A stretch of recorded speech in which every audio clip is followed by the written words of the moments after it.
News at 9. Good evening. Thanks for being with us tonight. I'm Jennifer Abreu. And I'm John Adams. Many people in the Ozarks saw extensive storm damage this afternoon and early this evening. Strong winds caused damage to buildings, and thousands of people could be without power for the next 48 hours. And all of this while many communities are still sheltering in place. Our Madison Heaver joins us in the studio now to show us one of the areas that were hit pretty hard today. Madison. Yeah, Jen, Lebanon saw a lot of damage today from those high winds, especially early this afternoon around 2:30. Strong winds knocked over at least 4 semis on I-44. Trees were ripped out of the ground, fences destroyed, damages to houses, buildings, and cars.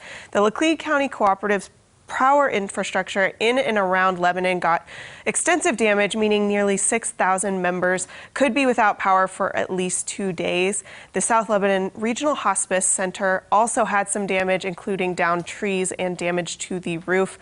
TERESA Knight, an administrator at the hospice center, says even though they're still under lockdown to keep people safe from coronavirus, they also kept the residents safe from the storms. We kept everything pretty calm for all our residents. We got everybody out in the hallways when we heard the severe thunderstorm warning, so we had everything pulled at that point. So we're still under lockdown like everybody else is, so right now we're still taking those precautions, and that's been a challenge, but we got everybody safe, so that was the main thing. Laclede County officials are asking people to stay in their homes while cleanup is underway. Luckily, we have not heard of any reports of injuries in Lebanon from those storms today. All right, Madison, thank you. Also in Lebanon, the OTC Aviation Center no longer has a roof. Now, these two men standing inside what part of the building was normally covered. But as you can see, strong winds ripped the roof clean off of that building. Thankfully, no one was hurt. The plane used by OTC's 6 aviation students was also damaged, as well as some nearby hangars as well. Students haven't been at the center since mid-March due to COVID-19. And this damage is from the Joel E. Barber School in Lebanon, where a part of a building was torn off. Here's a closer look at damage to the roof and of debris scattered near the playground. Some of that flying debris even damaged cars parked near the building. Again, this is at Joel E. Barber School in Lebanon. Emergency officials have also confirmed damage near the airport there. And we're continuing to get reports of power outages across the Ozarks. Electric cooperatives say there are currently more than 29,400 people across Missouri without power, many of which, as you can see in that map, are in southern Missouri. Areas with the most outages are near Laclede, Wright, and Dallas counties. Wright County is currently reporting more than 4,000 people without power. Remember, stay away from any downed power lines you might see and assume any that you run into are still active. There was extensive damage in Mansfield from the first round of storms. Winds ripped the roof off of the high school there. Around 2 p.m. there were strong winds coming from the north. It took off the middle roof of the existing structure at the high school and laid it on top of the library and 3 classrooms. Trucks pulled the roof off the building. The superintendent of Mansfield Schools, Nate Moore, said this building was constructed back in the 1960s. It was a flat roof structure, and the roof was built back in 2002. That gave it slope because there were water issues at the time. Unfortunately, it did not withstand the force of the storms today. He said there were people giving out food this morning. Thankfully, most of them left for lunch and nobody was hurt. School wasn't in session for this and no one was hurt. If we can replace metal and a few boards, that's not a problem at all. We're just blessed that the kids were not here, because typically they would be here at 2 o'clock in the afternoon. So that's the silver lining in this whole deal. A neighbor who lives only a block away told us what he saw. It was kind of scary that it was so close, to see a whole roof go off of the building of school, something that's structurally a lot sounder than even a house. It's kind of scary, honestly. It's a blessing that actually the coronavirus has actually kept the schools out of here, the kids out of the school, and then this happened. Moore says the next steps are to put a membrane down on the roof, try to protect anything internally from having any further damage. They also have a water mitigation company coming tomorrow morning to make sure there aren't any tile issues. Well, this mangled tin roof caused even more damage in Seymour. This afternoon, storms ripped the roof from an abandoned building on the square. The roof landed on some cars nearby. Now, it took crews some time to clear debris from the streets in the square. Right now, there are no reports of injuries there in Seymour.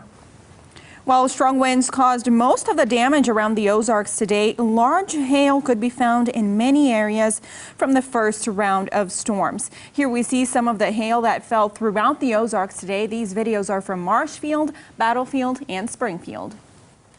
Now, we want to keep you updated and out of harm's way during this weather. For all of the latest information on the path of the storm, as well as damage reports, head over to our website, ozarksfirst.com. You will also see a gallery of all the pictures of storm damage that you all from home sent to us today. And be sure to download the Color 10 Weather app to get the latest storm warnings and watches right now on your phone. We are bringing you continuing coverage of reopening the Ozarks. And now, after a unanimous decision by the Branson Board of Aldermen, Branson has the green light to reopen. All city restrictions were repealed as of 3 this afternoon. A special meeting lasted more than 2 hours before a final decision was made today.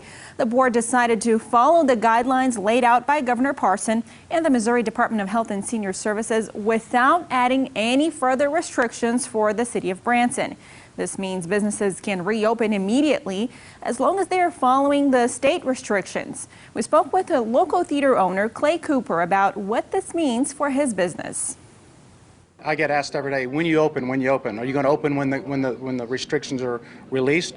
Well, I could open tomorrow if they're released, but who am I going to sell tickets to? You know, so the sooner that we get this thing open, we're still looking at 3, 4, 5 weeks away before, I mean, for me, before, and maybe longer before there's going to be tourists in town to sell tickets to. So, you know, I just want to find a solution that we can get this thing open, get it going in a safe way. The director of Taney County Health Department said today there were no positive cases of COVID-19 out of around 340 tests in their point-in-time testing last week. Moving to political news tonight, county leaders all across Missouri have some big decisions ahead on how to spend federal relief money from the CARES Act.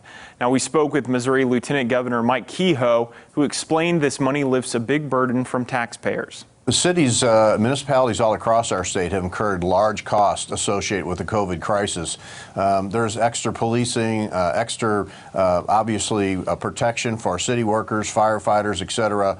So there's a lot of costs associated with trying to keep Missourians, including those in the Greene and Christian County areas, safe. So what those counties and municipalities will be able to do with that is really just reimburse themselves for the costs associated with it.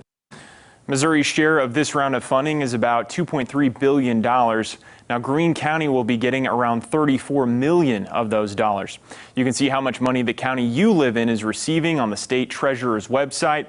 You'll find a link inside the story about CARES Act funding on ozarksfirst.com and on our news app. Let's check in with Jamie at the Weather Lab now. Jamie, are the storms mostly out of the area? What are we seeing right now? We've still got scattered thunderstorms in the area, but these are not severe thunderstorms. And I think the severe weather risk for this evening is quickly coming to an end. And the good news is the story the rest of the week into this upcoming weekend is one that doesn't feature severe weather, but it does feature cooler than normal temperatures for the month of May. A look at that in your forecast next.